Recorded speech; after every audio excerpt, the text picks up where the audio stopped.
When you look around, there's 160 plus different currencies.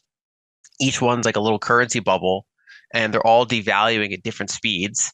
So some of the most robust ones grow at 6 or 7 or 8% money supply growth a year. Many of the developing country currencies grow at 15, 20%, 25%, in some cases more per year. And people are just kind of constantly getting diluted. And so they're constantly on a treadmill where you have to constantly try to earn higher wages. You have to constantly figure out what you're going to do with your savings. You can't just save it, you have to invest it.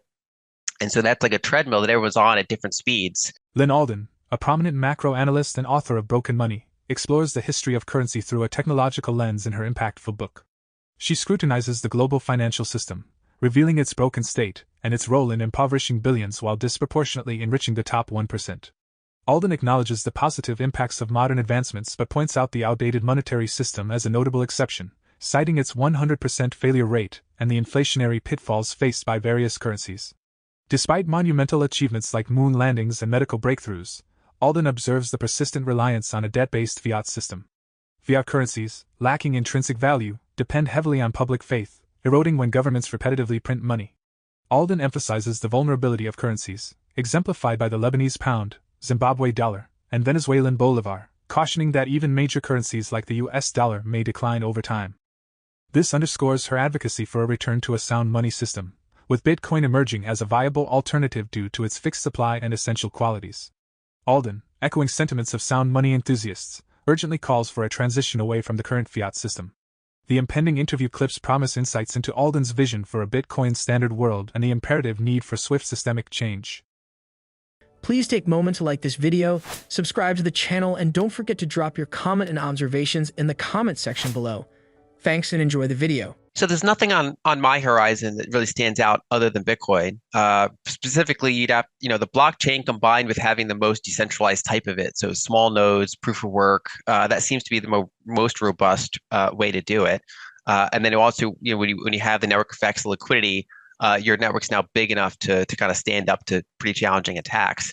Anything that so far that kind of uses other methods has a central hub, and that central hub is attackable.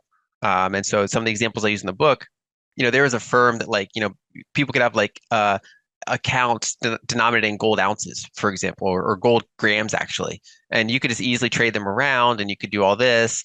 And then the government just kind of shut them down. And of course, we've had some emerge since then. But really it's a chain of credit. And so it's not fundamentally solving the problem.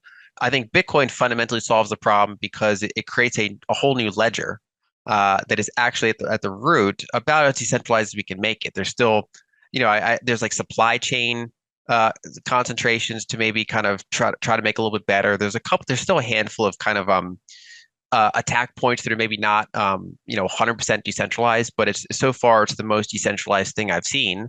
And I think that's the best shot we have. Now, in other countries, I think stablecoins are serving a similar purpose, which is that, if you're in Argentina, or basically if you're the Argentinian government, there's very little you can do about stablecoins getting in and out of your country. Now, the United States could go after stablecoins if for some reason they decided they didn't like them anymore, but Argentina can't, or Nigeria can't. And so for people in those countries, the fact that there's a central hub, but that hub is outside of their jurisdiction, and it's able to kind of pierce in there peer to peer, that's the main thing that these technologies do, is that with all these little 160 different currency bubbles, really the only two ways to bring money in or out are physical ports of entry, which of course are heavily surveilled and you can only bring so much cash or gold through an airport.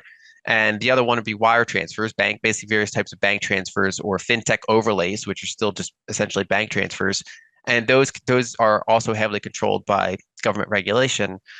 Whereas Bitcoin, stablecoins, similar types of assets, you can show a QR code on a video call and send money. You can send someone an email with money. You can DM with money. So as long as they're not shut off from the world like North Korea, you can send money in and out. You can memorize 12 words and just bring any amount of value density through an airport.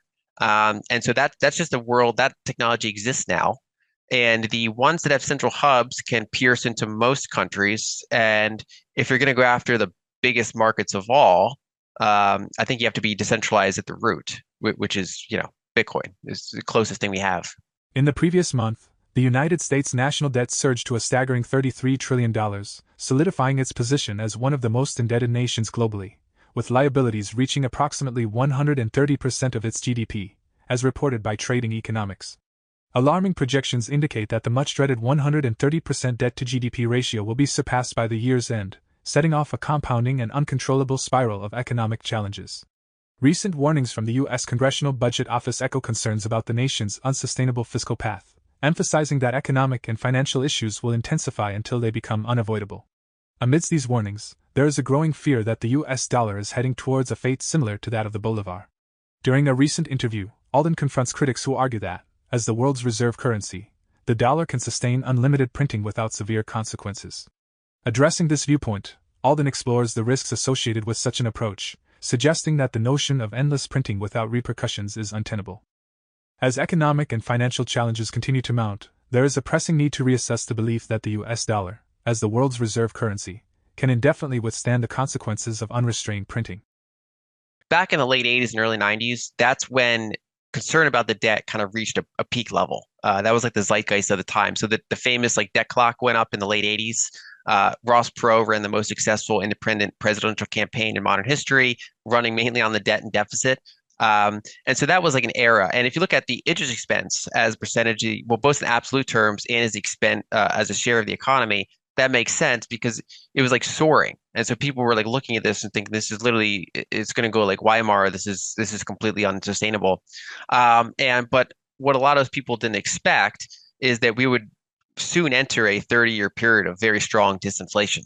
And so, China started to open up to the world in the 80s and really kind of accelerated that in the 90s and 2000s. Soviet Union fell and opened up resources and labor. The whole block opened up. So basically, we took Western capital, combined it with Eastern labor and resources, and you just had a pretty unprecedented period of productivity growth, globalization, and that was very disinflationary. And that allowed interest rates to go down much lower than anyone could have imagined in that era. And so even though we had higher and higher debts and deficits the whole time, it was offset by ever declining interest rates. But once we hit zero and kind of chop along for a while and then bounce off zero because there's more fiscal activity and demographics are getting worse, now we're kind of going back to that late 80s, early 90s period where interest expense is now rapidly accelerating. And even if you don't keep increasing interest rates, even if interest rates now are just in a sideways pattern between 0 and 6%, the fact that we're still adding more and more debts and deficits there's no longer an interest rate offset, let alone if you start to have structurally higher interest rates. But basically, that is now rendering it more acutely unsustainable. And so we have huge interest rate driven deficits, and it's no offset. And it's actually more of a U.S. phenomenon than the rest of the world. Japan's in that situation. U.S. is in that situation. Europe's more mixed, but they also have slower growth. And so it's really something that we're seeing a lot in the developed world now. And I think people have spent the last 30 years becoming too complacent around it, and assuming that kind of golden era of peace and exponential kind of productivity gains are going to last. And even if the world doesn't get more chaotic, even if we avoid World War III, even if we don't, decouple from China, if the mere fact that we don't continue to accelerate in the way we have, if the status quo just starts to kind of stagnate and we kind of, we already tapped into a lot of that labor arbitrage and that resource arbitrage, and we just kind of hold it steady, that means we still have no offset mainly to what just happened.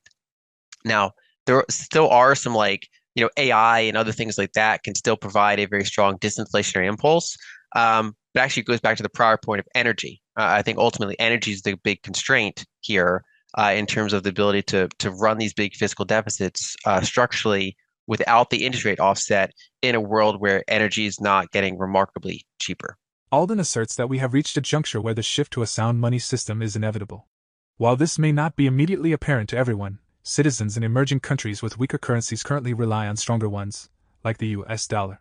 However, Alden notes that even these ostensibly robust currencies are not without their issues, facing inflation albeit at a slower pace than their weaker counterparts. Alden anticipates that as the need for more extensive money printing to meet substantial debt obligations arises, inflation rates will escalate. Eventually, the world may no longer depend on even the dollar to preserve wealth. Alden predicts this shift to Bitcoin will occur much sooner than widely believed, as people globally turn to it unanimously to safeguard and enhance their wealth. Feel free to share your thoughts on Alden's interview in the comments section below. For more Daily Dose Crypto news, check out these 2 awesome videos on your screen. Click now and we will see you on the next video.